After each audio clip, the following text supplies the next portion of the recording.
Commission of Inquiry is sitting for a second day into high-level accusations made by the KwaZulu Natal Province Police Commissioner Nhlanhla Mkhwanazi.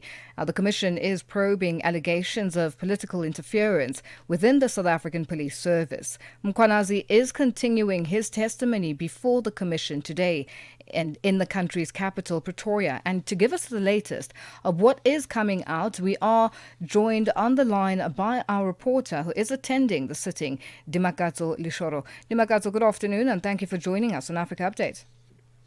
Afternoon, Lulu. Thank you very much for having me. Now, what's the latest coming out of the sitting today? So this morning we started with Lieutenant General Mkhwanazi completing his testimony from yesterday. As you recall, yesterday he was talking at length about how the political killings task team in KZN was disbanded, or the Minister of Police attempted to disband that task team. He's made mention today that as far as is concerned, that task team is still operational, and there's been no formal communication either to him or any of the prosecuting officers in KZN to the effect that that task team has been disbanded. So that is still operational. There is a budget that the police commissioner allows or allocates to that commission, to that team to do its work.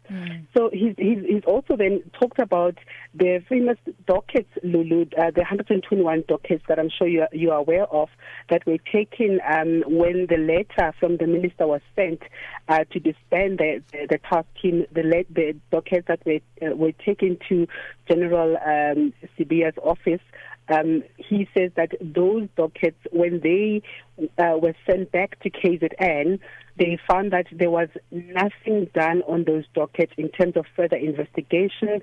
He says that 5 of those had actionable arrests that were waiting to happen, and nothing happened.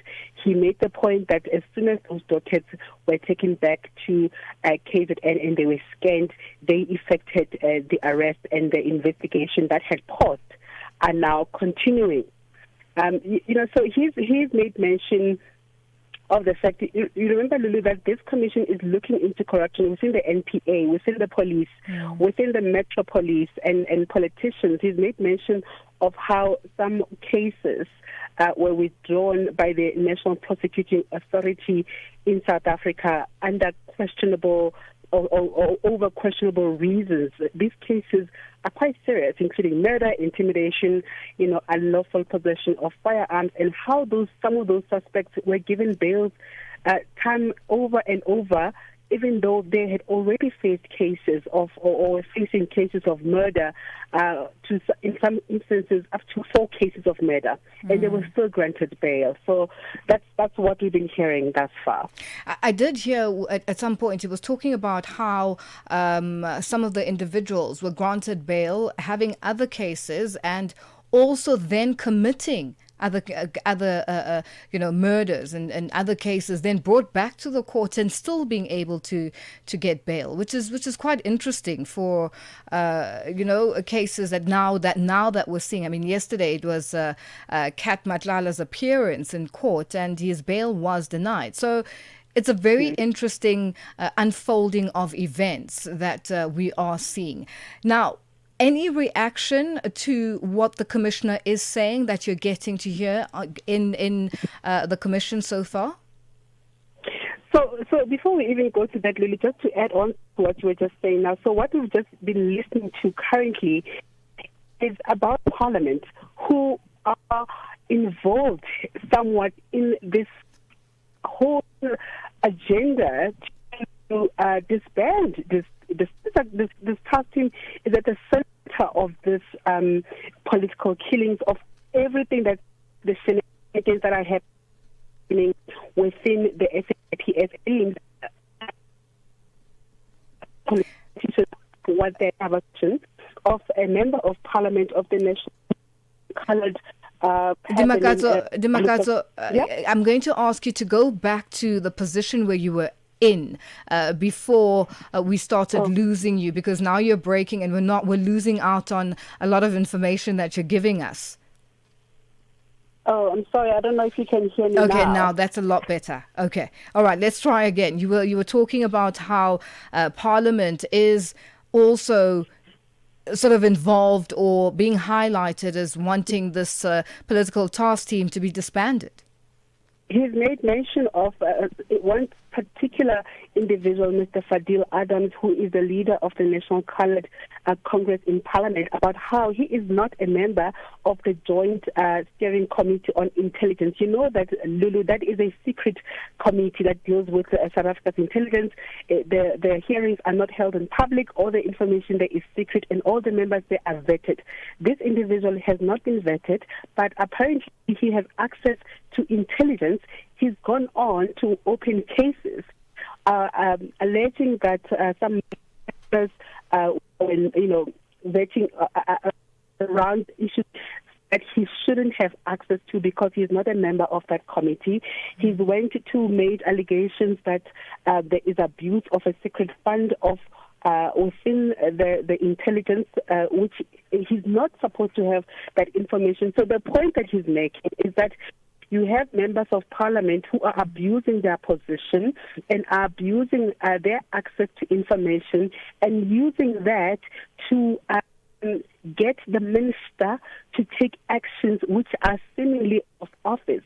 So this guy has went and opened cases in town. He's went and opened a case in Gauteng. Lulu, just to make one of the individuals that this gentleman has mentioned is Nhlanhla Mkhwanazi. Nhlanhla Mkhwanazi is one of the crime intelligence Khumalo. So you can see how Dimakatso, unfortunately, the SAPS. Yeah, unfortunately, our connection is not the greatest. We keep losing out on key information, but we do get the gist of it. It's a case of, a friend giving a friend information, and then that friend kind of uses it for their benefit or whoever else's benefit, in the terms of Fadil Adams. Now, what is happening now in terms of, at this point in time, I know you're chatting to us, but just the way forward and the questioning that is coming from the Commission, are you finding any of it interesting?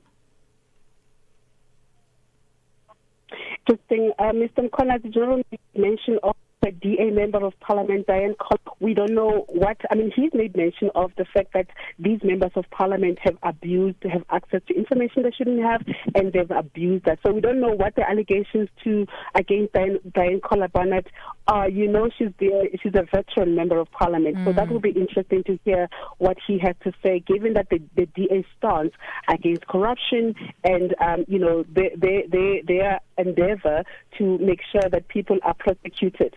So we'll wait to hear this afternoon, I suppose after lunch, what allegations he's going to make against her. Just to note that these members of parliament had not been given notices that they will be mentioned in the commission, but the commissioners have ensured or have said that they will get their notices, so they will get an opportunity to come and rebut some of these allegations. Well, Dimakatso, it's a very interesting one, what we're seeing unfolding, in terms of the police commissioner and how he's so calm. And he knows exactly what he's talking about and the questioning that is coming forward. But thank you so much for joining us for the updates, and continue keeping that pulse on your finger on the pulse as to exactly what is happening there, because our listeners and viewers are very keen to find out more about this commission. Thank you for joining us today. That's our reporter attending the Madlanga Commission of Inquiry, Dimakatso Leshoro, joining us on the line. It is 29 after 12 Central African time, and we're coming to you live from Johannesburg in South Africa on DSTV's audio bouquet channel 802, an OpenView channel 628, and on www.channelafrica.co.za, as well as on the SABC Plus app, available on the Apple and Google Play stores.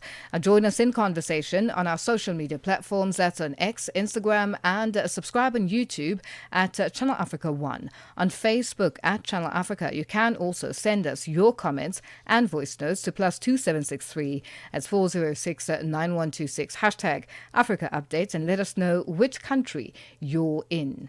And it is 12:30, and our news headlines up next with Onele Nzinzi.